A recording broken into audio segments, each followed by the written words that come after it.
오늘 우리에게 주신 하나님의 말씀은 여호수아 1장 3절에서 4절입니다.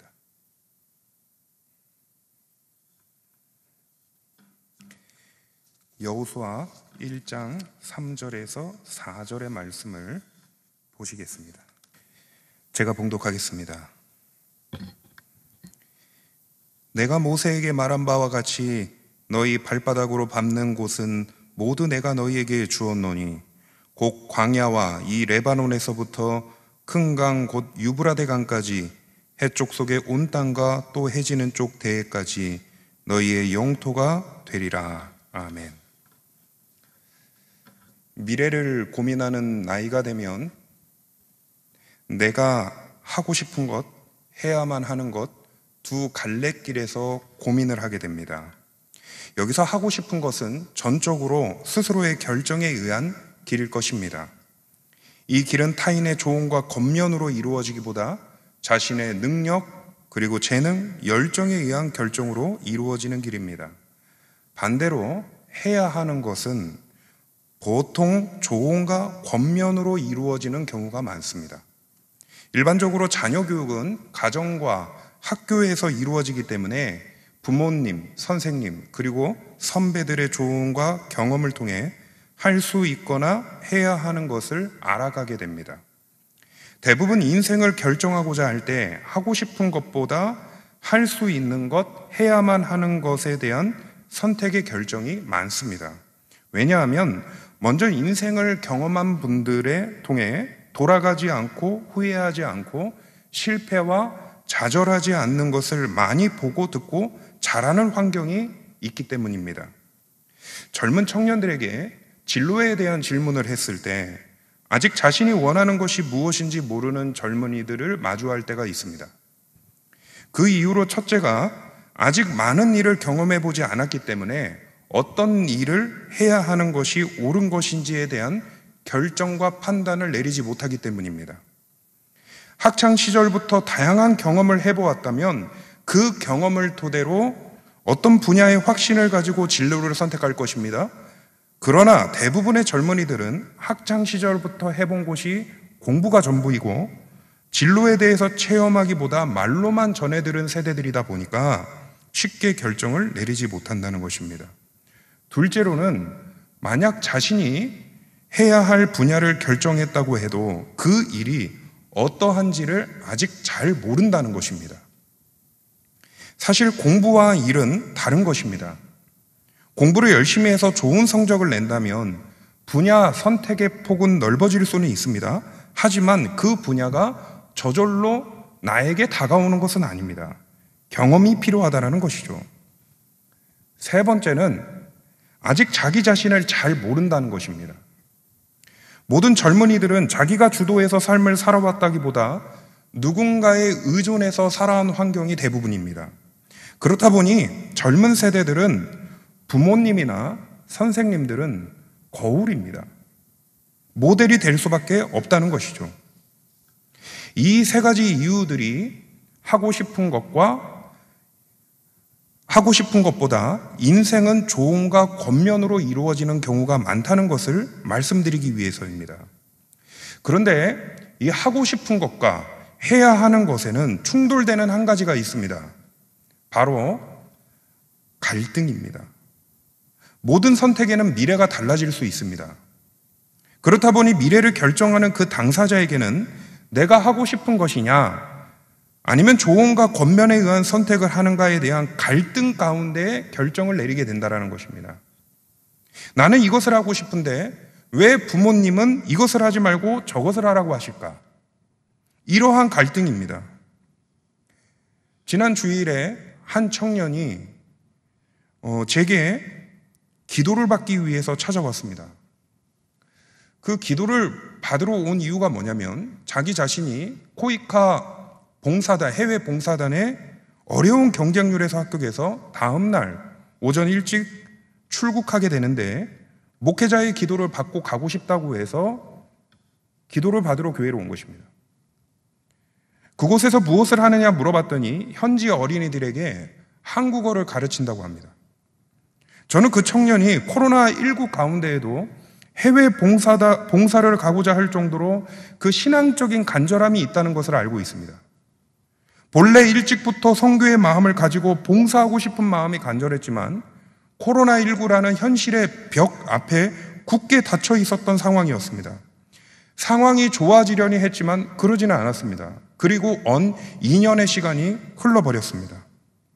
그러나 자신이 하고 싶은 일은 멈출 수 없었고 상황이 좋아지려니 했지만 그러지 않았어도 조금 수정된 경로로 어렵게 코이카의 경쟁률을 이겨내고 그 봉사단에 합류하게 된 것입니다.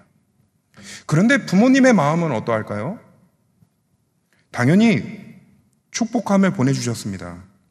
그러나 그 대화하는 그 과정에서 다 알 수 없는 통증이 아버지와 어머니에게 있었다는 얘기를 전해 들었습니다. 그래서 그 청년에게 제가 이러한 질문을 했습니다. 부모님은 해외 봉사 간다고 하니 어떠셨어요? 그랬더니 근심, 걱정, 염려, 그리고 최종적으로 만류가 있었다는 것입니다. 그 말을 듣고 부모님의 심정을 이해한다고 전해 주었습니다. 코로나19라는 상황에서 선진국이 아닌 열악한 환경, 열악한 의료, 그리고 문화와 상황화가 180도 다른 그곳에 내 자녀가 가겠다고 했을 때 선뜻 그렇게 하라고 할 부모는 없다는 말을 전해 주었습니다. 그래서 돌아오는 그날까지 하나님께서 그 모든 시간들을 붙잡으셔서 부모님께서 걱정되는 상황이 일어나지 않도록 기도하며 그 시간들을 보내라고 권면해주며 기도하고 마쳤습니다. 이렇듯 미래를 결정하는 과정에는 외적, 내적인 갈등이 있다는 것입니다. 내가 하고 싶은 것과 인생을 먼저 걸어온 부모님, 선생님의 권면 가운데 나는 어떤 결정을 내려야 하는지에 대한 갈등이 존재한다는 것입니다.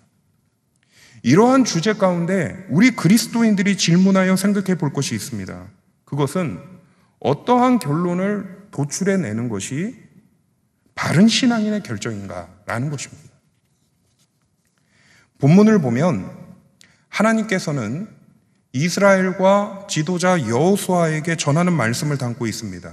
3절을 다시 보시면 내가 모세에게 말한 바와 같이 너희 발바닥으로 밟는 모든 땅을 내가 너희에게 주었노니라고 말씀합니다.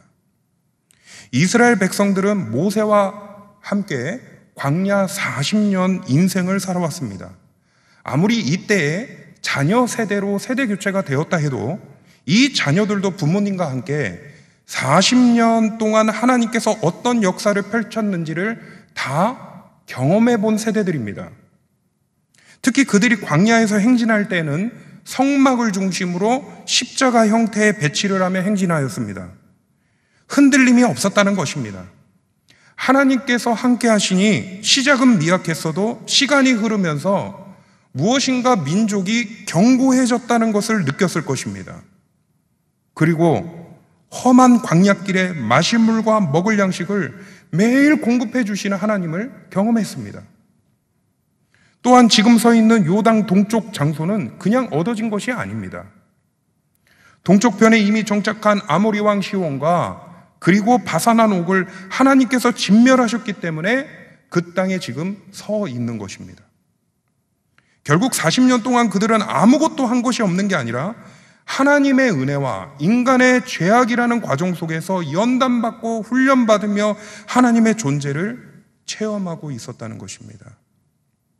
이 시점에 깊이 묵상해 보아야 할 점은 무엇이냐면 하나님께서는 출애굽한 이스라엘 백성들에게 팔레스타인 길을 통해 한 달도 안 되는 거진 10일 정도만 되는 시간에 가나안 땅에 들어가게 하실 수 있는 분이심에도 불구하고 왜 40년의 광야길을 그들을 걷게 하셨는가라는 것입니다. 그것은 그들을 연단하시고 훈련시키셔서 하나님의 말씀이 있는 그 장소를 통해 더욱 진실되고 신실한 자들로 삼기 위해서일 것입니다. 그래서 이제 40년 동안 그들을 광야에서 인도하시면서 때가 되었다고 여기셨는지 이제 요단 동쪽에서 요단강을 건너 가나안에 들어가는 상황을 마주하게 하셨다는 것이죠. 그런데 하나님께서 다시 한번 여호수아와 이스라엘 백성들을 향해 무엇이라고 말씀하시냐면 모세에게 말한 바 밟는 곳은 모두 내가 너에게 주었노니 라고 말씀하고 계신다는 것입니다. 아이러니하지 않으십니까? 이건 신뢰하지 못했기 때문일까요? 그렇다면 40년의 광야 훈련은 어떻게 해석해야 된다는 것입니까? 이 3절의 말씀은 사실 출애굽기 3장, 6장, 23장, 34장에 보면 하나님께서 이미 모세에게 여러 차례 이스라엘이 가나안 땅을 소유하게 될 것을 줄곧 말씀해 오셨습니다. 그뿐만이 아닙니다.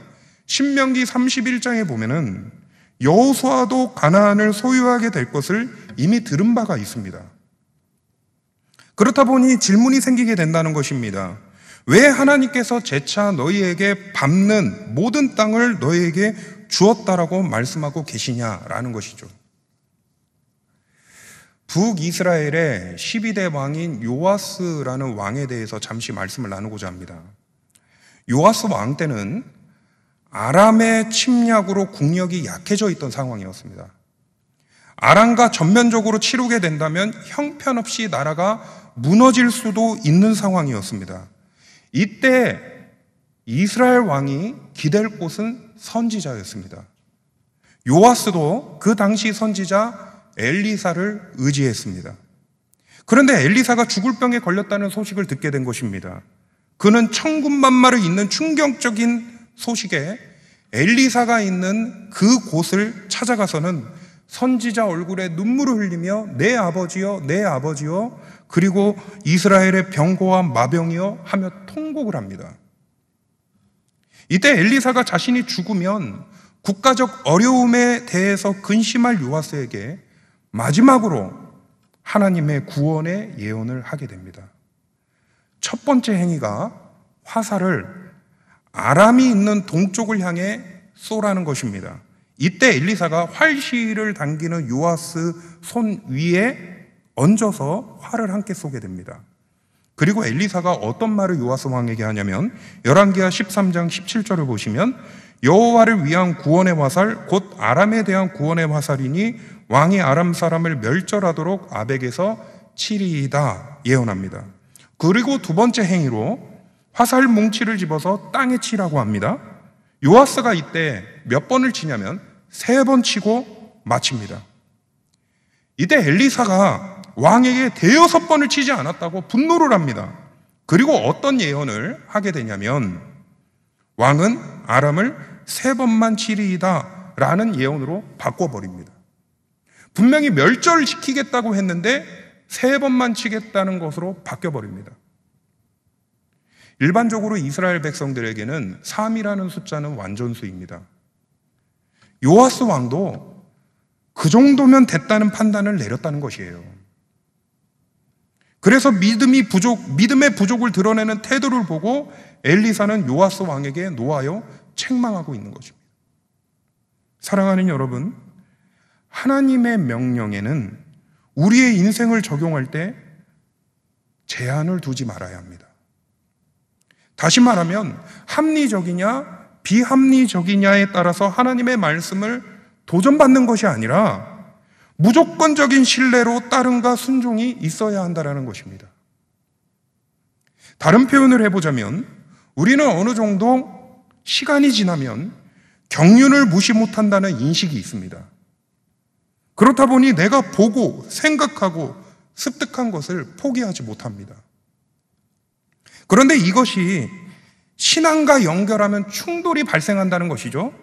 하나님의 영역까지도 나의 경륜을 비추어 들여다본다라는 겁니다.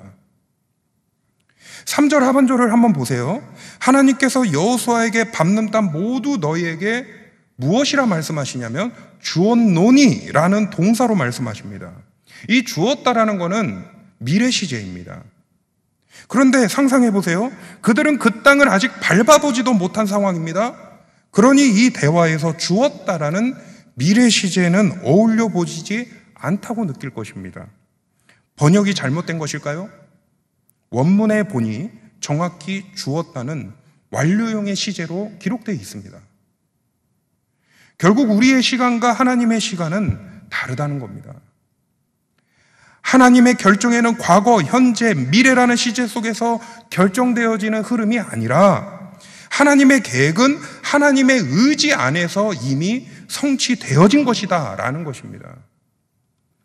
그렇기 때문에 이스라엘 백성들이 요단강 앞에서 미래를 향해 서 있지만 하나님의 계획은 이미 그 땅이 이스라엘 백성들에게 얻어진 것과 다름없다는 겁니다.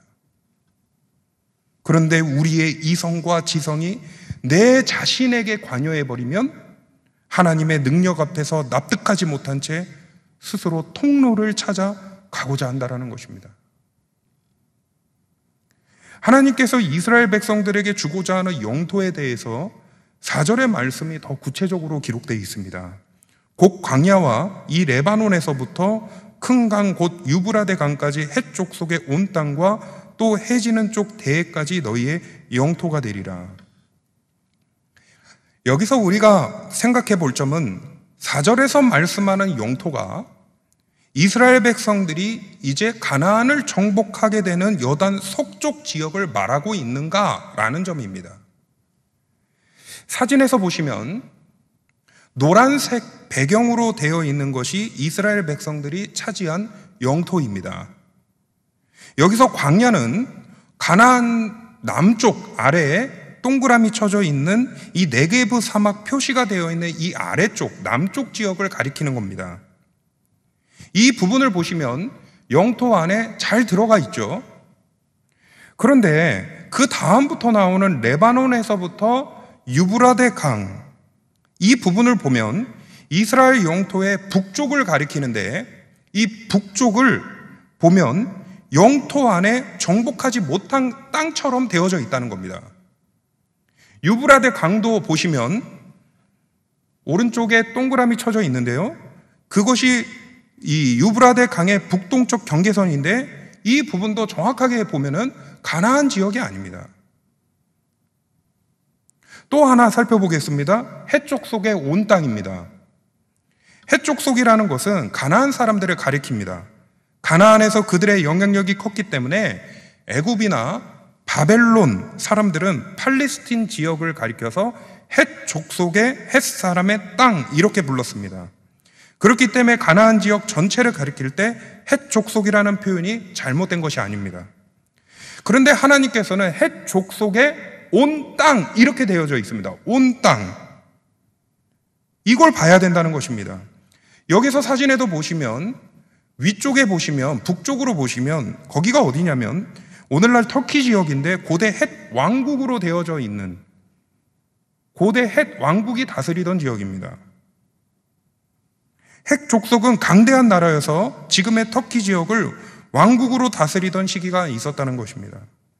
결국 하나님께서 말씀하시는 이스라엘 백성들이 차지할 땅은 요단 서쪽 가나안 지역에 제한된 것이 아니라는 점입니다. 하지만 여호수아와 백성들은 서쪽을 정복했지 이 처음에 1장 4절에 얘기했던 그 말씀대로 그 영토를 다 정복하지 못했습니다. 이와 같은 영토를 비슷하게 확장되던 때가 없었던 것은 아닙니다. 그때를 보니 다윗이나 솔로몬 왕 때 이때가 있었습니다. 이사야서는 총 66장으로 되어 있는데 이 두 파트로 분류할 수 있습니다. 1장부터 39장까지와 40장부터 66장까지입니다. 여기서 첫 번째 파트에 무엇을 전하냐면 1장부터 39장 안에는 하나님 앞에서 교만하면 심판을 당하게 된다라는 주제를 가지고 있습니다.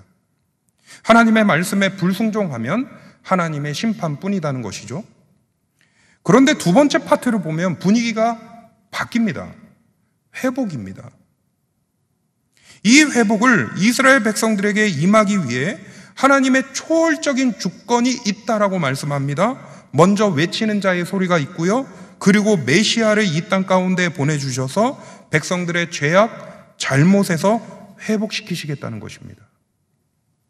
하나님의 드러나심, 보여주심, 그리고 사랑이 느껴지십니까? 죄악 앞에 우리는 심판이 놓여져 있지만 사랑으로 회복시키시는 하나님이 이사야서에서 말씀하고 있다는 것이죠.